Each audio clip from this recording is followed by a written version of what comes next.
ഈശോമിശിഹായ്ക്ക് സ്തുതിയായിരിക്കട്ടെ. ടേണിംഗ് പോയിന്റിന്റെ പുതിയൊരു എപ്പിസോഡിലേക്ക് എല്ലാവർക്കും സ്വാഗതം.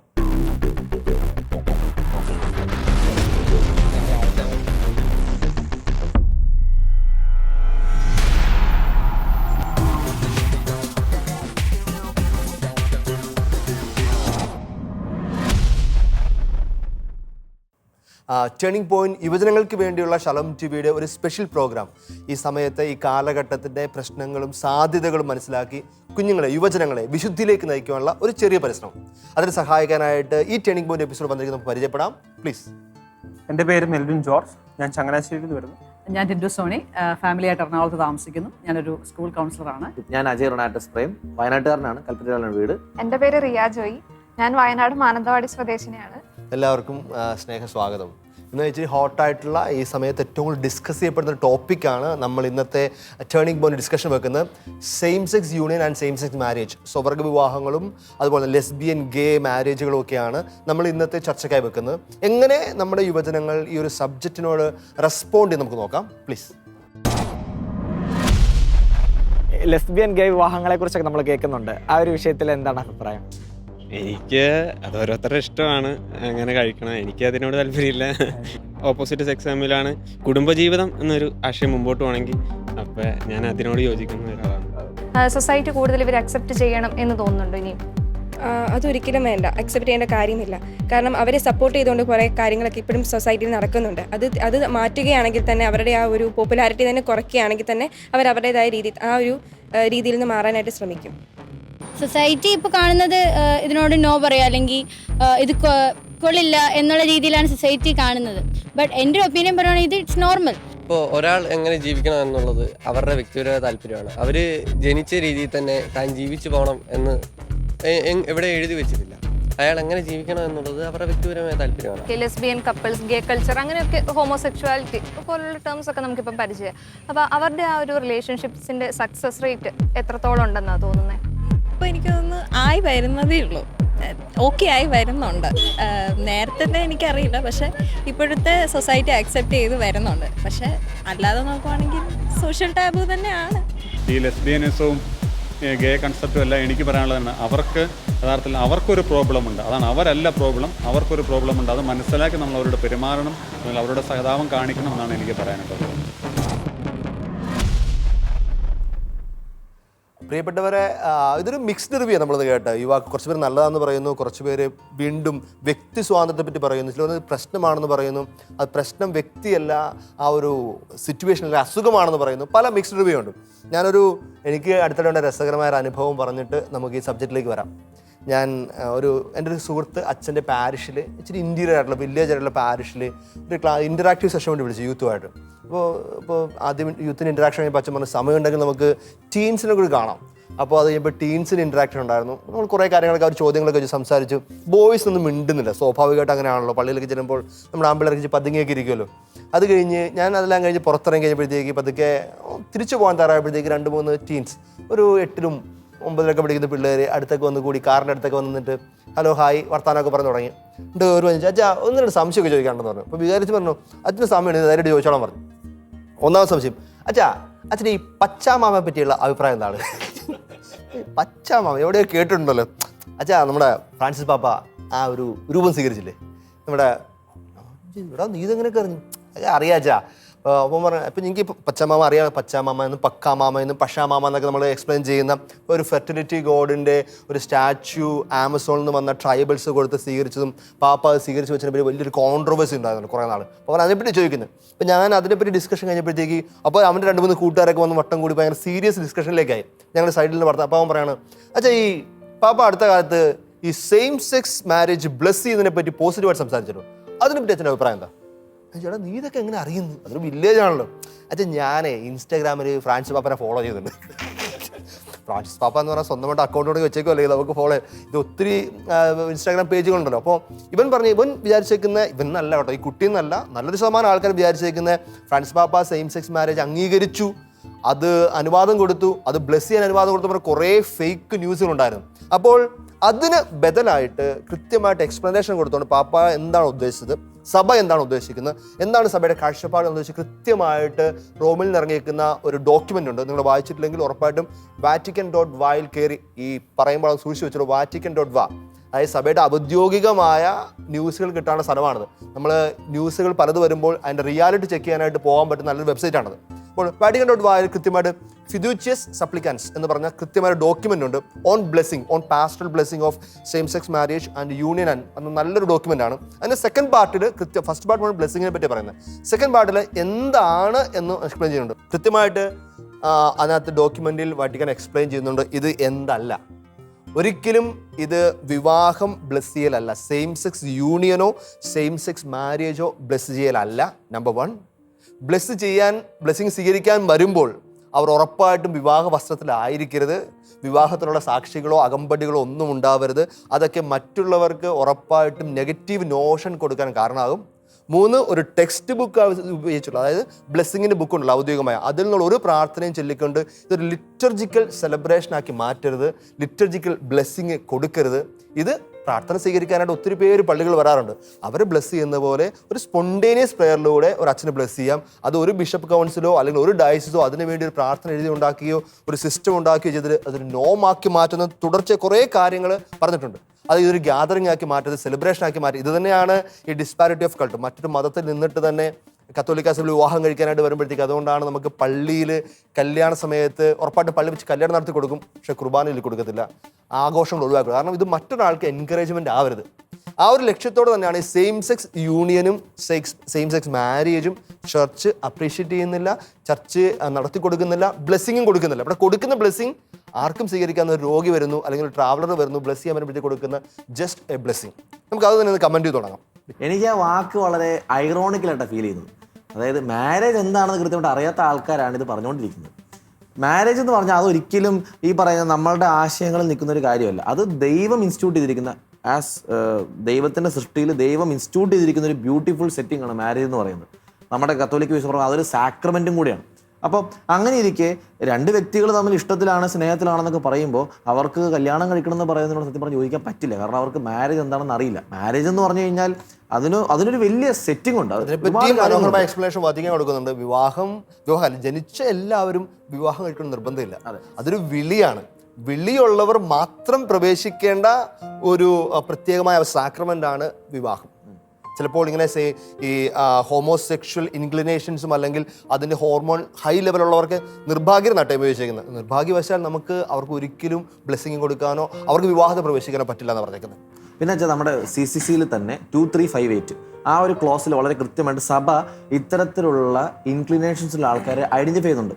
The number of people who are experiencing such innately disordered condition is not negligible എന്നാണ് പറയുന്നത്. അതായത് ഇത് അതിൽ തന്നെ ഈ ഒരു സെയിം സെക്സിനോട് തോന്നുന്നൊരു അട്രാക്ഷൻ അത് അതിൽ തന്നെ ഡിസോർഡേർഡ് ആയിട്ടുള്ള കാര്യമാണ്.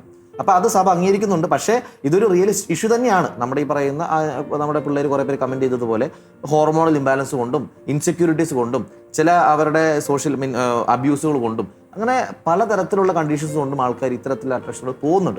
അതിന് വേണ്ടതാണ് പറഞ്ഞ പോലെ എനിക്ക് അതിനകത്തൊരു പ്രൊഫസറാണെന്ന് തോന്നുന്നു പറഞ്ഞതുപോലെ അവരല്ല പ്രശ്നം, അവർക്കുള്ള പ്രശ്നത്തെയാണ് പരിഹരിക്കേണ്ടത്. അതിനുള്ള ഒരു ഓപ്പണിംഗ് ആണ് നമ്മുടെ സഭ കാണിച്ചുകൊണ്ടിരിക്കും. ഇപ്പോൾ ഫിഡൂഷ്യ സപ്ലിക്കാനസ് പറഞ്ഞ ഡോക്യുമെന്റിലൂടെ ആണെങ്കിൽ പോലും മാർപ്പാപ്പ കാണിക്കുന്ന ഒരു കരുണയുടെ നമ്മൾ നേരത്തെ ഡിസ്കസ് ഒക്കെ ചെയ്തിരിക്കുന്ന പോലെ ആ ദൈവത്തിന്റെ മലർക്കെ തുറന്നു വെച്ചിരിക്കുന്ന ഒരു കരുണയിലേക്കുള്ള ഒരു ഇൻവിറ്റേഷൻ ആയിട്ടാണ് ആ ഡോക്യുമെന്റ് ലാസ്റ്റ് പാർട്ട് പറയുന്നത്. എന്തുകൊണ്ട് ഒരു അച്ഛൻ അല്ലെങ്കിൽ ഒരു മിനിസ്റ്റർ ബ്ലെസ് ചെയ്യണം? ബ്ലെസ്സിങ് ചോദിച്ച് ഒരാൾ എപ്പോൾ ഒരു വൈദികന് മുമ്പിലേക്ക് വരുന്നോ that means only one thing denoted. ആ വ്യക്തി ദൈവത്തിൻ്റെ കരുണ ചോദിച്ചു വരുന്നു, ഹൃദയം തുറന്നു വരുന്നു, ദൈവത്തോട് അനുതാപത്തിൽ വരുന്നുള്ളതാണ്. അതുകൊണ്ട് തന്നെ ഒരിക്കലും അദ്ദേഹത്തിന് ബ്ലെസ്സിങ് കൊടുക്കാതിരിക്കരുത്. അപ്പോഴും പറയുന്നുണ്ട് ഏത് ബ്ലെസ്സിങ് ആണ്? കല്യാണത്തിന് ബ്ലെസ്സിങ് അല്ല കൊടുക്കുന്നത്, ആ സിന്നിനെയല്ല ബ്ലെസ് ചെയ്യുന്നു. അത് പോപ്പ് ഫ്രാൻസിസ് ക്ലിയർ ആയിട്ട് പറയുന്നുണ്ട്. Blessing actually we can bless sin. അതെ, ജർമ്മനിയിലെ ബിഷപ്സ് പ്രശ്നം ഉണ്ടാക്കിയ പറഞ്ഞു sin cannot be blessed. Bless ചെയ്യാൻ പറ്റില്ല. പിന്നീടാണ് എല്ലാ ക്ലാരിറ്റി കൊടുക്കുന്നുണ്ട്. ഇത് കരുണയുടെ ഇതിനകത്ത് എനിക്ക് തോന്നിയൊരു കാര്യം, എല്ലാ മനുഷ്യർക്കും ഇന്റിമസി, അപ്രീഷിയേഷൻ, ലവ് എല്ലാവരും ആഗ്രഹിക്കുന്നുണ്ട്. എനിക്ക് 3 D ആണ് എൻ്റെ മനസ്സിലേക്ക് വരുന്നത്. ഒന്ന് ഡിസൈൻ, ഡിസയർ, ഡിസോർഡർ. അപ്പം ഡിസോർഡേർഡ് ഇങ്ങനൊരു ഇൻക്ലിനേഷൻ ഉണ്ടാകുന്നത് ഒരു ഡിസോർഡേർഡ് ആയിട്ടുള്ള ഒരു കാര്യമായിട്ട് നമ്മളുടെ CCC പറയുമ്പോൾ അതിനൊരു ആർബിട്രറി ആയിട്ടുള്ള ഒരു സ്റ്റേറ്റ്മെന്റ് ആയിട്ടോ അല്ലെങ്കിൽ വളരെ ക്രൂവൽ ആയിട്ടുള്ള സ്റ്റേറ്റ്മെന്റ് ആയിട്ടാണ് പൊതുവെ നമ്മളാണ് കാണുന്നത്. പക്ഷേ നമ്മൾ എന്തുകൊണ്ട് അത് പറയുന്നു എന്ന് മനസ്സിലാക്കുക. അതൊരു ക്രൂവൽറ്റിയുടെ ഒരു എക്സ്പ്രഷൻ അല്ല, മറിച്ച് എല്ലാവർക്കും ഒരു ഇൻറ്റിമസിയും സ്നേഹവും അപ്രീസിയേഷനും വേണമെന്ന് ആഗ്രഹിക്കുന്നു. പക്ഷെ അത് ചിലർക്ക് അതാണെങ്കിൽ അതിൻ്റെ ഡിസൈൻ, ദൈവം ഇൻസ്റ്റിറ്റ്യൂട്ട് ചെയ്തിരിക്കുന്ന ഡിസൈൻ ഉണ്ട്. ഒരു മാരേജിനകത്ത് സ്ത്രീയും പുരുഷനും ഒന്നായി മാറുന്നു, അവർ ഒരു ഫ്ലഷായി മാറുന്നു, അതിൻ്റെ റിസൾട്ടായി ഒരു പുതിയ ജീവൻ ഉണ്ടാകുന്നു. ഈ ഒരു ഡിസൈൻ ഒരിക്കലും ഒരു ആണും ചേരുമ്പോഴോ അല്ലെങ്കിൽ പെണ്ണും ചേരുമ്പോഴോ ഉണ്ടാകുന്നില്ല. So that's A design. അപ്പം ഇതെവിടെ പ്രശ്നം വരുന്നതെന്ന് വെച്ചാൽ സഭ കൃത്യമായിട്ട് പറയുന്നത് ഈ ഡിസയർ ഉണ്ടല്ലോ, അതായത് നമുക്ക് എല്ലാവർക്കും, എൻ്റെ അപ്പനോട് എനിക്ക് സ്നേഹമുണ്ട്, അപ്പനും ഞാനും ഒരേ ജെൻഡറിലുള്ള ഒരേ ആണുമാണ്. അപ്പം അതുപോലെ തന്നെ നമ്മുടെ ഫ്രണ്ട്സ് ഉണ്ട്, അവരോട് നമുക്ക് സ്നേഹമുണ്ട്, അവരോട് ഇൻറ്റിമേറ്റ് ആയിട്ട് നമ്മൾ സംസാരിക്കുകയും ഇടപെടുകയും ചെയ്യുന്നുണ്ട്. ഇതിന് പ്രശ്നം വരുന്നത് സഭ കൃത്യമായിട്ട് പറയുന്നത് ഈ ഡിസോർഡേർഡ് ആകുന്നതെന്ന് പറയുന്നത് ഇതൊരു സെക്ഷൽ ഡിസയർ ആയി മാറുമ്പോഴാണ്. Desire distorted ആവുന്നതുകൊണ്ടാണ്. അതെ, അവിടെയാണ് ആ ഡിസോർഡർ വരുന്നത്. അപ്പം പലപ്പോഴും സംഭവിക്കുന്നത് ഈ കാണുന്ന വ്യക്തികൾക്ക്, ഇങ്ങനെ ഒരു ഇൻക്ലിനേഷൻ ഉണ്ടാകുന്ന വ്യക്തികൾക്ക് അത് നാച്ചുറലായിട്ടാണ് തോന്നുന്നത്. അതായത് ഒരു ഹെട്രോസെക്ഷൽ ഫീലിംഗ് ഉണ്ടാകുമ്പോഴേക്കും ഉള്ളതുപോലെ ഇവർക്ക് ഇത് നാച്ചുറൽ ആയിട്ടാണ് ഫീലിംഗ് ഉണ്ടാവുന്നത്. കത്തോലിക്ക സഭ ശരിക്കും പറഞ്ഞാൽ അത് പറയുന്നത് വളരെ കാര്യമാണ്. ഈ സെയിം സെക്സ് ഒരു സംഭവം ഉണ്ടെങ്കിലും അല്ലെ ഇവരിങ്ങനെ ഡിസോർഡേർഡ് ആണെങ്കിലും അവരും വിളിക്കപ്പെട്ടിരിക്കുന്നത് വിശുദ്ധിയിലേക്കാണെന്ന് കൃത്യമായിട്ട് പറയുന്നത്. അപ്പം അങ്ങനെ വിശുദ്ധിയിലേക്ക് വിളിക്കപ്പെട്ട ഒരാളെ നമ്മൾ ബ്ലസ് ചെയ്യുക എന്ന് പറഞ്ഞാൽ, അല്ലെങ്കിൽ അവർക്കുള്ള പ്രാർത്ഥന കൊടുക്കുക, അവരെ കരുതുക, അവർക്ക് ശരിക്കും പറയാം നമ്മൾ കേറ്റർ ചെയ്യുക എന്ന് പറയാൻ നമ്മുടെ വിളി തന്നെയാണ്. അപ്പൊ അത് ശരിക്കും കരുണയുടെ വലിയൊരു വാതിൽ തുറന്ന പോലെ തന്നെയാണ്. അത് തന്നെയാണ് ഈ ഡോക്യുമെന്റിലും പറയുന്നത്. അവരുടെ നിയറസ്റ്റ്, അവരുടെ റിലേറ്റീവ്സ്, അവരുടെ ഫ്രണ്ട്സ്, അവരുടെ ഫാമിലി എല്ലാവരും അവരെ തള്ളിപ്പറഞ്ഞ് ഉപേക്ഷിച്ചു. അവർക്കുള്ള ലാസ്റ്റ് റിസോർട്ടാണ് സഭ. സഭയുടെ വാതിലാണ് അവർക്ക് കരുണ സ്വീകരിക്കാനുള്ള, അനുഗ്രഹം സ്വീകരിക്കാനുള്ള അവസാന വാതിൽ. അപ്പോൾ നമ്മൾ ആ വാതിൽ അടച്ചു കഴിഞ്ഞാൽ അവർക്ക് മാനസാന്തരത്തിനുള്ള അവസാന സാധ്യത കൂടി നമ്മൾ തള്ളിക്കളയുകയാണ്. കാരണം സഭ അവിടെ ഒരു മെറ്റേണൽ ഹൃദയം, ഒരു മാതാവിൻ്റെ അമ്മയുടെ ഹൃദയത്തോടെ അവരെ സ്വീകരിക്കണമെന്നും പിതാവായ ദൈവത്തിൻ്റെ കരുണയോടെ അവരെ ഹഗ് ചെയ്യണമെന്നും കെട്ടിപ്പിടിക്കുന്നുള്ളതാണ് സഭ കൃത്യമായിട്ട്. എന്നാൽ കൃത്യമായിട്ട് ഈ സെയിം സെക്സിൽപ്പെട്ട ആൾക്കാരെ ഒരുമിക്കുന്നത് ഒരിക്കലും ഫാമിലി ആകുന്നില്ലെന്നും ഉള്ളൊരു ഒരു കാര്യം വളരെ അതും പറയുന്നത്. അതായത് you are not blessing there, അവരുടെ മിസ്റ്റേക്കിനല്ല നിങ്ങൾ ബ്ലെസ് ചെയ്യുന്നത്, അവരുടെ ഡിസയർ ഫോർ മേഴ്സിയാണ് അല്ലെങ്കിൽ കരുണയുമാണ് നിങ്ങൾ ബ്ലെസ് ചെയ്യുന്നത്. ചെറിയൊരു ഫാമിലി എന്ന് പറയുമ്പോൾ അതിനകത്ത് അപ്പൻ്റെ റോള്, അമ്മയുടെ റോള്, അത് തീർച്ചയായിട്ടും ആ കുട്ടിയുടെ ആ ഒരു മാനസികാരോഗ്യത്തെ, എല്ലാ തരത്തിലുള്ള ആരോഗ്യത്തെയും അവൻ്റെ വളർച്ചയും ബാധിക്കുന്ന ഒരു കാര്യമാണ്. അപ്പം അതുകൊണ്ട് തന്നെ ഫാമിലി എന്ന് പറഞ്ഞാൽ ശരിക്കും ആ ഒരു അപ്പൻ, അമ്മ, കുഞ്ഞ്. ഇപ്പം കഴിഞ്ഞ ദിവസങ്ങളിൽ ഏതോ ഒരു ക്ലാസ് എടുക്കാൻ പോയപ്പോൾ ഒരു കുട്ടി ചോദിച്ചൊരു ചോദ്യമാണ്, ഓക്കെ സെയിം സെക്സ് അവർക്ക് ഫാമിലി ആക്കത്തില്ലെന്ന് പറഞ്ഞു. ശരി, അവർ തമ്മിലൊരു അട്രാക്ഷൻ ഉണ്ടായി, അവർ വിവാഹം കഴിക്കാൻ തീരുമാനിച്ചെന്ന് വിചാരിക്കുക, ഒരു കുട്ടിയെ അഡോപ്റ്റ് ചെയ്താൽ അത് ഫാമിലി ആവില്ലേ? അപ്പോൾ എന്ത് ചെയ്യും? അപ്പോൾ രണ്ടുപേരും കൊണ്ട് കുഞ്ഞുണ്ടല്ലോ, കൃത്യമായിട്ട് വ്യക്തിയാണ്. അപ്പോൾ എനിക്കൊരു സെയിം, ഞാൻ അതിന് കൗണ്ടറായിട്ട് എൻ്റെ ഒരു റിയൽ ലൈഫ് എക്സ്പീരിയൻസ് പറയാം. ഞാൻ കുറച്ച് നാൾ വിദേശത്ത് പഠിക്കാൻ പോയപ്പോഴത്തേക്ക് ഒരു സ്കൂളിൽ താമസിച്ചിരുന്നു. ഞാൻ അവിടെ എൻ്റെ യൂണിവേഴ്സിറ്റി അടുത്തൊരു സ്കൂളിൽ താമസിച്ചിരുന്നു. അപ്പോൾ അവിടെ അതൊരു ഒരു 7ാം ക്ലാസ് വരെയുള്ള സ്കൂളാണ്. അപ്പോൾ കുറച്ച് കുഞ്ഞുങ്ങളുള്ളൊരു സ്കൂളായിരുന്നു. അപ്പോൾ അതിനകത്ത് അവിടെ പഠിക്കുന്ന ഒരു 2ാം ക്ലാസ്സിൽ പഠിക്കുന്ന ഒരു ആൺകുട്ടി, ഈ അവിടെ അധികവും ഫീമെയിൽ ടീച്ചേഴ്സാണ്, വളരെ 1-2 മെയിൽ ടീച്ചേഴ്സേ ഉള്ളൂ, സാർമാരേ ഉള്ളൂ. അപ്പോൾ ആ കുട്ടി എപ്പോഴും ഒരു സാറിൻ്റെ അടുത്ത് ചെന്നിട്ട് പപ്പ എന്ന് വിളിക്കും. അപ്പോൾ സാറ് ആദ്യമൊക്കെ എൻ്റർടൈൻ ചെയ്തു, കൊച്ചൊരു സ്നേഹം കൊണ്ടൊക്കെ അല്ലേ. പിന്നെ കൊച്ചു പബ്ലിക്കിലേക്ക് പപ്പ എന്ന് വിളിക്കാൻ തുടങ്ങി. അപ്പോൾ കൊച്ചിനെ ചോദിച്ചു, അതെ ഞാൻ പപ്പയല്ല, ഞാൻ സാർ, ടീച്ചർ അങ്ങനെ വിളിച്ചാൽ മതി, അല്ല മിസ്റ്റർ, നമ്മൾ വിദേശത്ത് പേര് വിളിച്ചിട്ട് മിസ്റ്റർ സോ ആൻഡ് സോ എന്നൊക്കെ വിളിക്കും. അപ്പോൾ വീണ്ടും കൊച്ചു ക്ലാസ്സിലൊക്കെ പപ്പ ഐ ഹാവ് എ ക്വസ്റ്റ്യൻ എന്നൊക്കെ ആയി. അപ്പോൾ പിന്നെ കൊച്ചിനെ കൗൺസിലിങ്ങിന് കൊണ്ടുവന്നു. അപ്പോൾ കൊച്ചു പറഞ്ഞ ഫസ്റ്റ് കമൻ്റാണ് ഞെട്ടിപ്പിക്കുന്നത്. ഞാൻ അവിടുത്തെ ഒരു പ്രിൻസിപ്പൾ, അവിടുത്തെ സിസ്റ്ററാണ് അവിടുത്തെ പ്രിൻസിപ്പൾ. അവർ പറഞ്ഞാണ്, കൊച്ചു പറയുന്ന കമൻറ്റ് ഇതാണ്, sister I have 2 moms at home but I don't have a father. അതായത് അവിടെ ഒരു ലെസ്ബിയൻ റിലേഷൻഷിപ്പ് ജീവിക്കുന്ന കപ്പിൾസിൻ്റെ അവർ അഡോപ്റ്റ് ചെയ്ത കുട്ടിയാണത്. അപ്പോൾ അവർ I have 2 moms, I don't have a father. ചേച്ചി പറഞ്ഞ കറക്റ്റ് പോയിന്റാണ്. കുഞ്ഞിന് വേണ്ടത് അപ്പൻ്റെയും അമ്മയുടെയും സ്നേഹം. കാരണം ഈ ബാല്യത്തിൽ സൂപ്പർ ഹീറോ അപ്പനാണല്ലോ. ഈ അപ്പനിൽ നിന്നാണല്ലോ ഈ ഒരു സിസ്റ്റം മുഴുവൻ, നീതിബോധം, സിസ്റ്റം, വെർച്യൂസ് എല്ലാം ഒരു ഫ്ലോയിൽ കിട്ടുന്ന അപ്പനിലൂടെയാണല്ലോ. അവിടെയാണ് ഈ ഒരു സിസ്റ്റം, അതായത് structure of marriage, structure of family life is being clearly questioned by same sex union. ഇപ്പൊ വളരെ കാര്യമായിട്ട് ചർച്ച ചെയ്യുന്ന ഒരു കാര്യമാണ് ഈ ഒരു ഡാഡിന്റെ ഒരു ഇൻഫ്ലുവൻസ് ഒരു വീട്ടില്. അതുപോലെ ബോയ് ക്രൈസിസ് എന്നൊക്കെ പറയുന്ന കാര്യങ്ങൾ വളരെ ചർച്ച ചെയ്യുന്നുണ്ട്. കാരണം നമ്മളുടെ ഈ പ്രസവശേഷം ഈ കുഞ്ഞ് പുറത്ത് വന്ന് പിന്നെയുള്ള അവൻ്റെ ഡെവലപ്പിംഗ് സ്റ്റേജിൽ ഏറ്റവും കൂടുതൽ അത് എത്രമാത്രം ആൾക്കാർക്ക് അറിയാവുന്ന അറിയത്തില്ല, അപ്പനാണ് കൂടുതൽ സ്വാധീനിക്കുന്നത്. നമ്മൾ അമ്മയെ വലിയ മഹത്വവൽക്കരിച്ച് പറയുന്ന സമയങ്ങളിൽ എനിക്ക് ഭയങ്കര അത്ഭുതമാണ്. എൻ്റെ ഫ്രണ്ടിൻ്റെ കുഞ്ഞ് ഉണ്ടായപ്പോൾ തന്നെ ഇൻക്യുബേറ്ററിലൊക്കെ ആയിരുന്നു. അപ്പോഴത്തേക്ക് അമ്മയെ കൊണ്ടുപോകുമായിരുന്നു. അമ്മയെ കൊണ്ടുപോയിട്ട് ബ്രസ്റ്റ് ഫീഡിങ്ങിന് കൊണ്ടുപോകും. അപ്പനെയും കൊണ്ടുപോകുമായിരുന്നു. അപ്പനെ കൊണ്ടുപോയിട്ട് അപ്പൻ്റെ ചങ്കിൽ ചുമ്മാ കൊച്ചിന് വെക്കും. അപ്പോൾ അത്രയും ഈ പ്രീമച്ചുറായി ജനിച്ച കൊച്ചിന് പോലും ഈ അപ്പൻ്റെ ഒരു ഹൃദയമിടിപ്പ് പോലും ഒരു ഹീലിംഗ് ആണ്, സ്നേഹമാണ്. അച്ഛാ, അതിൽ സ്റ്റഡീസ് ധാരാളമുണ്ട് ഇപ്പം. കാരണം ഒരു അമ്മ പാല് കൊടുക്കുമ്പോൾ റിലീസാവുന്ന ഓക്സിറ്റോസിൻ എന്ന് പറഞ്ഞൊരു കെമിക്കൽ ബോണ്ട്, ഒരു ബോണ്ടിങ് ഹോർമോൺ ഉണ്ട് ആ കുഞ്ഞിനും അമ്മയും തമ്മിലുള്ള. ദ സെയിം ബോണ്ടിങ് ഹോർമോൺ തന്നെ, ആ ഓക്സിറ്റോസിൻ തന്നെയാണ് റിലീസ് ചെയ്യുന്നതാണ് അപ്പൻ്റെ ചങ്കിൽ ഒരു കുഞ്ഞ് കിടക്കുമ്പോൾ. ധാരാളം സ്റ്റഡീസ് അതുമായിട്ട് ബന്ധപ്പെട്ട്. അച്ഛാ, സെയിം സെക്സ് മാരേജിന്റെ കാര്യം പറയാനായിരുന്നു. അത് ദൈവം ഇൻസ്റ്റിറ്റ്യൂട്ട് ചെയ്ത ഒരു ആദ്യത്തെ സാക്രമെന്റ് എന്ന് തന്നെ നമുക്ക് പറയാം വിവാഹം എന്നത്. കാരണം എന്താ വെച്ചിട്ടുണ്ടെങ്കിൽ ആദ്യം ദൈവം ആദത്തെ ഹവ്വയെ സൃഷ്ടിക്കുന്നു. അങ്ങനെ ദൈവത്തിന്റെ മുമ്പിൽ വെച്ച് അവരൊരു കവനന്റിലാവുകയാണ്. മാരേജ് ഇസ് എ കവനന്റ് എന്നാണ് പറയുന്നത്. അപ്പോ ദൈവം സൃഷ്ടിച്ചത് സ്ത്രീയും പുരുഷനുമായിട്ടാണ്. അപ്പൊ മാരേജ് എന്ന് പറഞ്ഞ ഒരു സാക്രമെന്റ് എക്സിസ്റ്റ് ചെയ്യുന്നുണ്ടെങ്കിൽ അതിന് ബേസിക് ആയിട്ട് വേണ്ടത് മെയിൽ ആൻഡ് ഫീമെയിൽ തമ്മിലുള്ള ഒരു കവനന്റ് എന്നുള്ളതാണ്. അപ്പോൾ ഏതൊരു സാക്രമെന്റ് എടുത്തു കഴിഞ്ഞിട്ടുണ്ടെങ്കിലും അതിനൊരു ഫോം ഉണ്ട്, അതിനൊരു മാറ്റർ ഉണ്ട്. ഫോം എന്ന് പറയുമ്പോൾ അതിനകത്തുള്ള രീതി, മാറ്റർ എന്ന് പറയുമ്പോൾ അതിനകത്ത് ഇൻവോൾവ് ചെയ്തിരിക്കുന്ന കാര്യങ്ങൾ.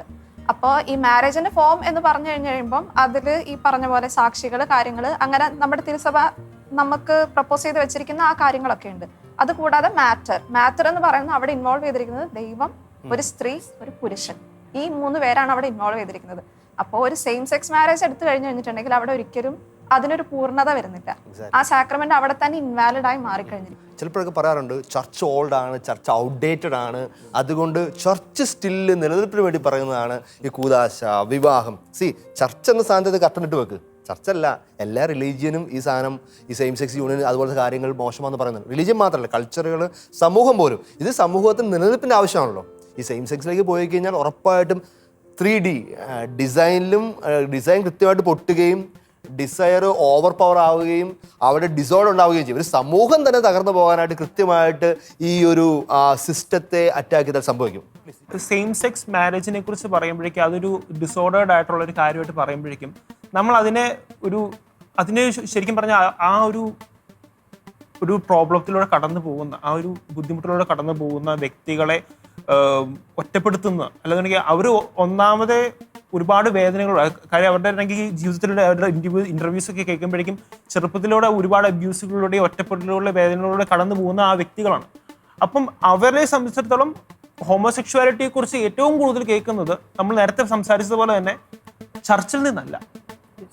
അവർ കേൾക്കുന്ന റോങ് ഇൻഫർമേഷൻസ് ഒരുപാട് കേൾക്കുന്നത് വെളിയിൽ നിന്നാണ്. അപ്പം ഇതിനകത്ത് വേറൊരു സംഭവം എന്ന് വെച്ചാൽ പല മനുഷ്യർക്കും പല രീതിയിലുള്ള ഡിസോർഡേഴ്സ് ഉണ്ടെന്നുള്ളതാണ്.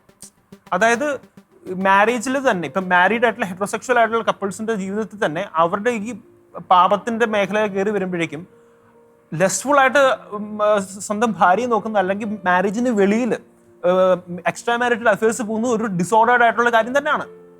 അപ്പോൾ ഈ കാണുന്ന ഈ ഒരു കാര്യവും അതേ സെയിം ലെവലിലേ കാണാൻ പറ്റത്തുള്ളൂ. അവർക്ക് ഒരു പാപം ചെയ്തു കഴിഞ്ഞാൽ അതിൽ നിന്ന് തിരിച്ചു വരാൻ വേണ്ടി ദൈവം അവസരം കൊടുക്കുന്നത് പോലെ തന്നെ ഇവർക്കും പാപം ചെയ്യും. അപ്പൊ അതൊരു പാപമാണെന്ന് ഒരു 3 ക്യാമ്പായിട്ട് വേണം നമുക്ക് കാണാം. അതായത് ഒരു എക്സ്ട്രീമിൽ പറയുന്നത് നിങ്ങൾ നശിച്ച് പണ്ടാരമടങ്ങി ഇവിടെ ഡൂം ടു ഹെൽ.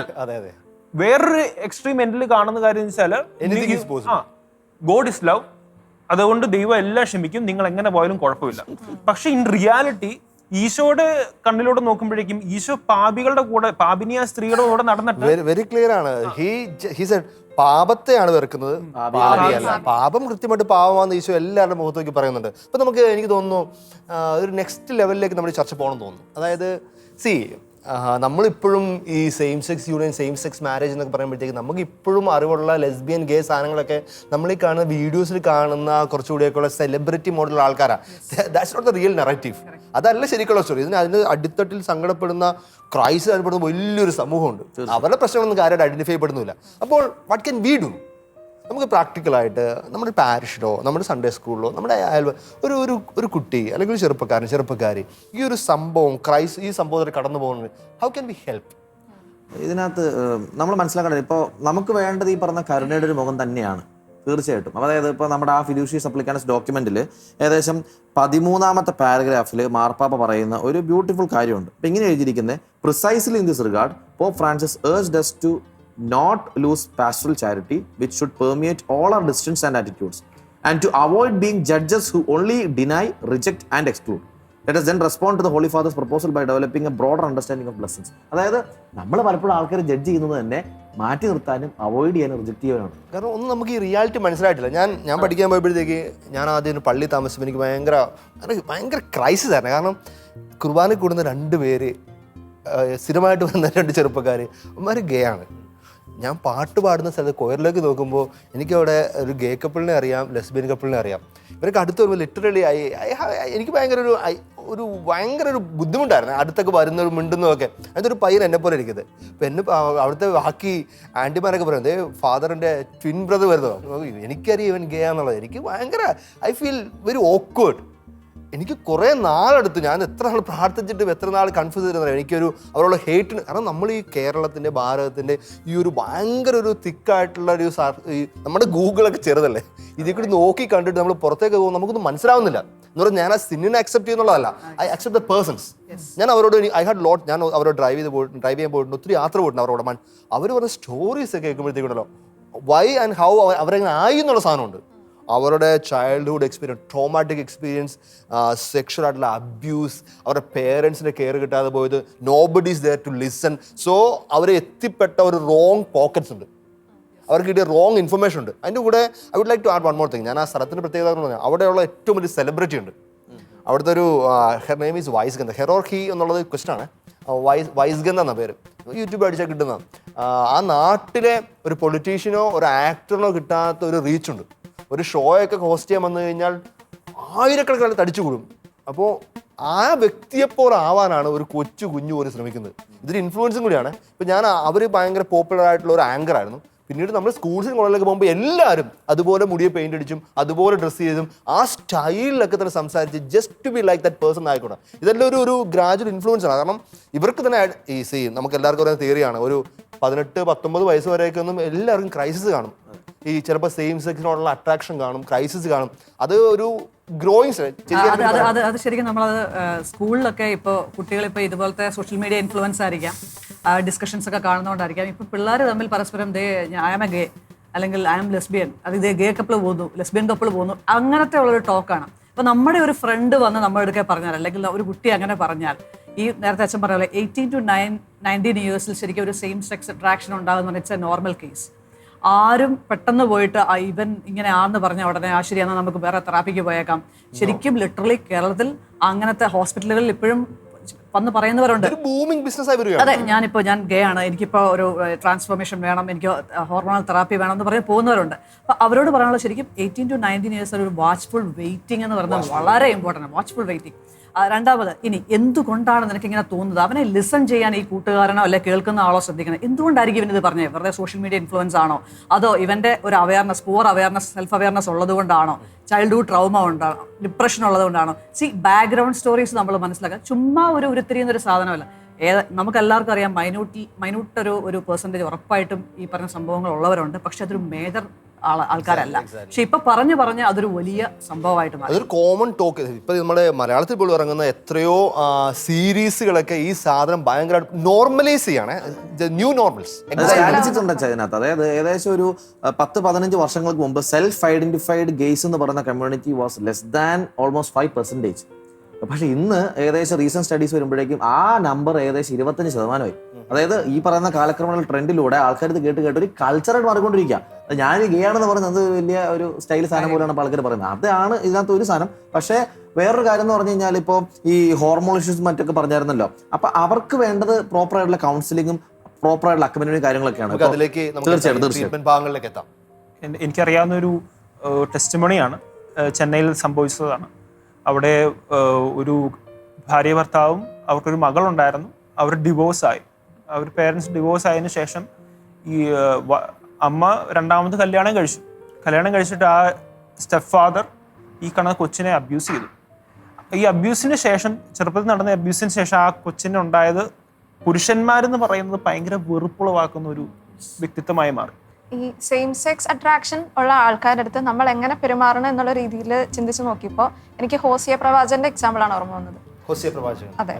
അപ്പോൾ ഹോസിയ പ്രവാചകന്റെ അടുത്ത് ദൈവം പറയാണ്, നീ പോയി ഒരു വേശ്യയെ കല്യാണം കഴിക്കുക, എന്നിട്ട് അവള് ഒരു വട്ടം പോവും, വീണ്ടും അവള് തിരിച്ചു വരും. അന്നേരം ഹോസിയ പ്രവാചകൻ നീ പോയി ആക്സെപ്റ്റ് ചെയ്യുന്ന ദൈവം പറയുന്നു, പുള്ളി ആക്സെപ്റ്റ് ചെയ്യുന്നു.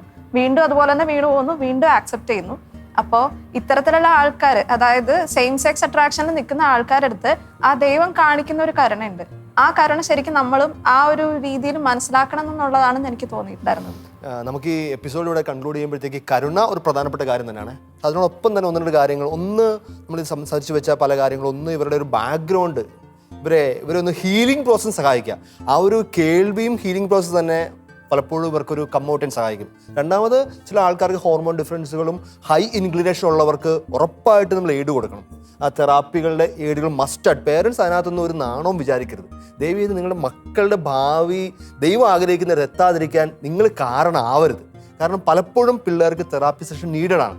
പിന്നെ ഇതുപോലെ ഹൈ ഇൻക്ലിനേഷൻ ഉള്ളവരെ ദയവ് ചെയ്ത് വിവാഹ ജീവിതത്തിലേക്ക് നിർബന്ധിക്കുകയും ചെയ്യരുത്, നോർമൽ വിവാഹത്തിലേക്ക്. കാരണം അങ്ങനെയുള്ളവർ വിവാഹ ജീവിതത്തിലേക്ക് വന്നു കഴിഞ്ഞാൽ, ഇപ്പോൾ അടുത്തൊരു സിനിമയിൽ പൊട്രേ ചെയ്ത പോലെ തന്നെ, അങ്ങനെ വിവാഹ ജീവിതമേ തകർന്നു പോകും.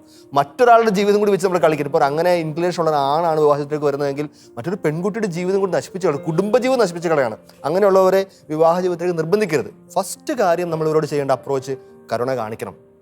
They really deserve it. ഒരു ദൈവത്തിൻ്റെ കുഞ്ഞെന്ന നിലയിൽ മറ്റെല്ലാവരും വാതിലടയ്ക്കുമ്പോൾ കൃത്യമായിട്ട് കർത്താവിൻ്റെ കരുണ ആ വ്യക്തി, ഹീലിംഗ് പ്രോസസ്സിൻ്റെ പ്രൈമറി സാധനമാണ്. രണ്ടാമത്തെ കാര്യം, നമുക്ക് ചെയ്യാൻ പറ്റുന്ന കാര്യങ്ങൾ ഉറപ്പായിട്ട് കേൾക്കാൻ. നമ്മൾ ചർച്ചയ്ക്ക് അക്കാര്യത്തിൽ വളരെ പരാജയമാണ് നമ്മൾ സംഭവിച്ചു വരും. പ്രത്യേകിച്ച് നമ്മുടെ കേരള കോണ്ടെക്സ്റ്റിലൊക്കെ നമ്മളിപ്പോഴും ഇതുപോലത്തെ ആൾക്കാരെയൊക്കെ അയ്യേ എന്ന് പറഞ്ഞ് മാറ്റി നിർത്തുകയാണ്. അവരെ കേൾക്കാനുള്ള സ്പേസ് ഉണ്ടാവണം. അത് നോൺ ജഡ്ജ്മെൻ്റായിട്ട് കേൾക്കാൻ പറ്റുന്ന വ്യക്തികളും സ്പേസസും ഉണ്ടാവണം. അറ്റ് ദ സെയിം ടൈം സിന്നാന്ന് തന്നെ ലൗഡ് ആൻഡ് ക്ലിയർ ആയിട്ട് നമുക്ക് പറയാൻ പറ്റണം. ഈ LGBTQA+ എന്ന് പറയുന്ന സാധനത്തെ പറ്റി അടുത്ത വന്ന ഡിസ്കഷനിൽ ഒരു കൊച്ചനോട് ചോദിച്ച ചോദ്യം, അച്ഛൻ എന്തുകൊണ്ടാണ് സഭ ഇതിനെപ്പറ്റി ഒന്നും പ്രതികരിക്കാത്തത്, സഭയ്ക്ക് എന്തുകൊണ്ടാണ് ഇതിപ്പോൾ സ്റ്റഡി കൊടുക്കാൻ പറ്റാത്തത്? കൃത്യമായിട്ട് ഉത്തരം ഒരു പിതാവ് തന്നെ തരുന്നുണ്ട്. ശാസ്ത്രം പോലും സയൻസ് പോലും ഇതിന് കൃത്യമായിട്ട് ഉത്തരം പറഞ്ഞ് കഴിഞ്ഞിട്ടില്ല. അവർക്ക് പോലും ഒരു ഇതുവരെ A+ എത്തിയിട്ടുണ്ട്, എങ്ങോട്ട് ഡിഫൈൻ ചെയ്ത് കഴിഞ്ഞിട്ടില്ല, കൃത്യമായിട്ട് ഡെഫിനിഷൻ കൊടുക്കാൻ പറ്റിയിട്ടില്ല. ഉണ്ട് അദ്ദേഹം പറഞ്ഞ നല്ലൊരു ഉദാഹരണമുണ്ട്. സഭ എന്ന് പറയുന്നത് നല്ലൊരു ചരക്ക് കപ്പലിനോട് ഉപമിക്കാം. കപ്പൽ ഇങ്ങനെ പോയിക്കൊണ്ടിരിക്കുകയാണ്. അത് പെട്ടെന്ന് ഒരു യൂട്ടേൺ എടുക്കാൻ പോയാൽ മുകളിലിരിക്കുന്ന സാധനം എല്ലാം കൂടി ഇടിഞ്ഞു മറിഞ്ഞ് വീണ് ആ കപ്പൽ ഉൾപ്പെടെ മറിഞ്ഞു പോകും.